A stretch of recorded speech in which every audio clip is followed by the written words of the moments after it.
वेदोक्तं दीर्घायुष्याभिवृद्ध्यर्थं देहेश्चदा वाणदा पित्तदा कफदा अश्चदा मांसदा मज्जदा रथस्तभोगोपतमयुक्तमूर्खायर्दिविद्यविजयाभ्यां अष्टैश्वर्याभिवृद्ध्यर्थं मकलावच्छान्तिपूर्वका दीर्घायुः विपुलतर धनधान्यानवच्छिन्नसन्ततिवृद्धिः स्थिरलक्ष्मीकीर्तिलाभः शत्रुपराजयाय सकलजलभीष्टदिग्गतं राजगीक्षेत्रे दिग्विजयप्रार्थनाकाली महालक्ष्मः त्रिपुरसुन्दरत्मादुका श्रीहादराम्बारेवदा संपूर्ण अनुग्रह कृपा कटाक्ष फलावाप्त्यर्थं यथाशक्ति अर्चन पूजाख्यं कर्म करिष्ये ध्यानावाहनादि षोडशोपचार पूजां करिष्ये वैलवाणि ओं सर्वमङ्गलमाङ्गल्ये शिवे सर्वार्थसाधिके शरण्ये त्र्यम्बके गौरी नारायणी नमोस्तुते शरणागत दीनार्तपरित्राणपरायणे सर्वस्याद्य देवी नारायणी नमोस्तुते महाकाली महालक्ष्मी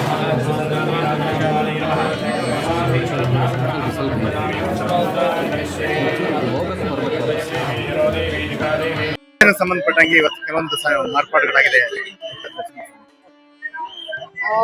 ಇಂದು 16ನೇ ತಾರೀಕು ಅಕ್ಟೋಬರ್ ತಾಯಿ ಹಾಸನಾಂಬ ದೇವಸ್ಥಾನದ ಬಳಿ ಅತ್ಯಂತ ಜನ ದಟ್ಟಣೆ ಉಂಟಾಗಿದೆ. ಯಾಕಂದ್ರೆ ನಾವು ಎಕ್ಸ್ಪೆಕ್ಟ್ ಮಾಡಿದ್ದಕ್ಕಿಂತ ಹೆಚ್ಚಿನ ಜನಸಂದಣಿ ಮತ್ತೆ ಭಕ್ತಾದಿಗಳ ಆಗಮನ ಆಗಿದೆ. ಈಗ ಆಲ್ರೆಡಿ ಎಲ್ಲಾ ಕಡೆಗೆ 300 ರೂಪಾಯಿ ಸಾಲುಗಳಿಂದ ಹಿಡಿದು 1000 ರೂಪಾಯಿ ಟಿಕೆಟಿನ ಸಾಲುಗಳಿಂದ ಹಿಡಿದು ಸಾಮಾನ್ಯ ದರ್ಶನವೂ ಸಹ ತುಂಬಾ ಉದ್ದ ಕ್ಯೂ ಇದೆ. ಹಾಗಾಗಿ ನಾನು ತಮ್ಮಲ್ಲಿ ಭಕ್ತರಲ್ಲಿ ಕೋರಿಕೊಳ್ಳೋದು ಇಷ್ಟೇ, ಇವತ್ತು 16ನೇ ತಾರೀಕು ಅಕ್ಟೋಬರ್ ರಾತ್ರಿ 10 ಗಂಟೆಗೆ ದೇವಸ್ಥಾನದ ಎಲ್ಲ ಮುಖ್ಯ ಪ್ರವೇಶ ದ್ವಾರಗಳನ್ನ ಮುಚ್ಚಲಾಗುವುದು. ಅಂದರೆ ಭಕ್ತಾದಿಗಳಿಗೆ ಪ್ರವೇಶ ಇರೋದಿಲ್ಲ. ರಾತ್ರಿ 12 ಗಂಟೆಗೆ ಆದರೆ ರಾತ್ರಿ 10 ಗಂಟೆಗೆ ಆದರೆ ರಾತ್ರಿ 12 ಗಂಟೆಯವರೆಗೆ ಈಗ ಆಲ್ರೆಡಿ ಸರತಿಯಲ್ಲಿ ಯಾರು ನಿಂತಿದ್ದೀರಾ ಅವರಿಗೆ ದರ್ಶನ ಆಗುತ್ತೆ. ಇದು ಕ್ಲಿಯರ್.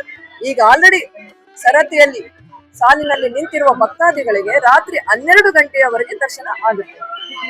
ರಾತ್ರಿ 10 ಗಂಟೆಗೆ ಪ್ರವೇಶದ ಎಂಟ್ರಿಯನ್ನ ಮುಚ್ಚಲಾಗುತ್ತದೆ. ಹಾಗಾಗಿ ಭಕ್ತಾದಿಗಳು ಸರತಿ ಸಾಲಿನಲ್ಲಿ ಈ ಸಮಯದಲ್ಲಿ ಸೇರಿಕೊಂಡ್ರೆ ಅವರಿಗೆ ದರ್ಶನ ಆಗೋದು ವಿಳಂಬ ಆಗೋ ಸಾಧ್ಯತೆ ಇರುತ್ತದೆ. ಯಾರು ಈಗ ಆಲ್ರೆಡಿ ಸರತಿ ಸಾಲಲ್ಲಿ ಇದ್ದೀರಿ ಖಂಡಿತವಾಗಿಯೂ ಅವರಿಗೆ ರಾತ್ರಿ 12 ಗಂಟೆ ಒಳಗಡೆ ದರ್ಶನ ಆಗುತ್ತೆ. ಒಂದು. ಎರಡನೇದಾಗಿ ನಾಳೆ ಬೆಳಿಗ್ಗೆ 5 ಗಂಟೆಗೆ ದೇವಸ್ಥಾನ ಪ್ರಾರಂಭ ಆಗುತ್ತದೆ. ಅಂದ್ರೆ ದೇವಸ್ಥಾನದ ಬಾಗಿಲನ್ನ ತೆರೆಯಲಾಗುತ್ತದೆ. ಹಾಗಾಗಿ ಯಾರಾದ್ರೂ ಲೇಟ್ ಆಗಿ ಬಂದ್ರೆ ಅವ್ರು ಏನಾದ್ರೂ ಸರತಿ ಸಾಲಿನಲ್ಲಿ ನಿಂತ್ಕೊಂಡ್ರೆ ನಾಳೆ ಬೆಳಿಗ್ಗೆ ಮತ್ತೆ ಅವರು ಕಾಯ್ಬೇಕಾಗ್ತದೆ. ನಾಳೆ ಬೆಳಿಗ್ಗೆವರೆಗೆ ದೇವಸ್ಥಾನದ ತಾಯಿಯ ದರ್ಶನ ಪಡೆಯಲು ಕಾಯ್ಬೇಕಾಗ್ತದೆ. ನಮ್ಮ ಗಮನಕ್ಕೆ ಇದು ನಾನು ನೀಡ್ತಾ ಇದ್ದೇನೆ. ಭಕ್ತಾದಿಗಳಲ್ಲಿ ಕೋರಿಕೆ, ಆದಷ್ಟು ನೀವು ಸರತಿ ಸಾಲಿನಲ್ಲಿ ನಿಲ್ಲುವುದು ಇವತ್ತು ತಪ್ಪಿಸಿ. ಯಾಕಂದ್ರೆ 12 ಗಂಟೆಗೆ ನಾವು ದೇವಸ್ಥಾನವನ್ನ ಮುಚ್ಚುತ್ತಾ ಇರೋದ್ರಿಂದ ನೀವು ರಾತ್ರಿ ಇಡೀ ಮತ್ತೆ ಬೆಳಿಗ್ಗೆವರೆಗೆ ನೀವು ಕಾಯ್ಬೇಕಾಗ್ತದೆ. ಇದು ಒಂದು ತಮ್ಮ ಮಾಹಿತಿಗೆ. ಇನ್ನು ಉಳಿದ ಹಾಗೆ 16ನೇ ತಾರೀಕು ಅಂದ್ರೆ ಇವತ್ತು ಮತ್ತೆ 18 ಮತ್ತೆ 21 ಈ ದಿನಗಳಲ್ಲಿ ರಾತ್ರಿ 12 ಗಂಟೆಗೆ ದರ್ಶನ ಇರೋದಿಲ್ಲ. ರಾತ್ರಿ 12 ಗಂಟೆಗೆ ದರ್ಶನವನ್ನ ಮುಚ್ಚಲಾಗುತ್ತದೆ. ಅಂದ್ರೆ ಬಾಗಿಲನ್ನ ಮುಚ್ಚಲಾಗುತ್ತದೆ. ಪುನಃ ಪ್ರಾರಂಭ ಆಗುವುದು ಬೆಳಗಿನ ಜಾವ 5 ಗಂಟೆಗೆ. ಇದು ತಮ್ಮ ಮಾಹಿತಿಗೆ.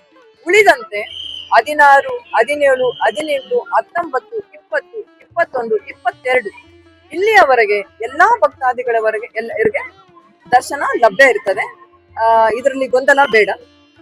ಇದು ಯಾಕೆ ನಾವು ಪೂಜಾ ಸಮಯವನ್ನ ಮತ್ತೆ ಬಾಗಿಲು ದೇವಸ್ಥಾನದ ಬಾಗಿಲು ಮುಚ್ಚುವ ಸಮಯವನ್ನ ಭಕ್ತಾದಿಗಳಿಗೆ ತಿಳಿಸ್ತಾ ಇದ್ದೀವಿ ಅಂದ್ರೆ ಅವರು ಅನಗತ್ಯವಾಗಿ ಇಲ್ಲಿ ಬಂದು ಸರತಿಯಲ್ಲಿ ನಿಂತು 6-7 ಗಂಟೆಗಳ ಕಾಲ ದೇವಸ್ಥಾನ ಮುಚ್ಚಿರ್ತದೆ, ಆದ್ರೆ ಅವರು ಕಾಯ್ತಾ ಕೂತಿರ್ತಾರೆ.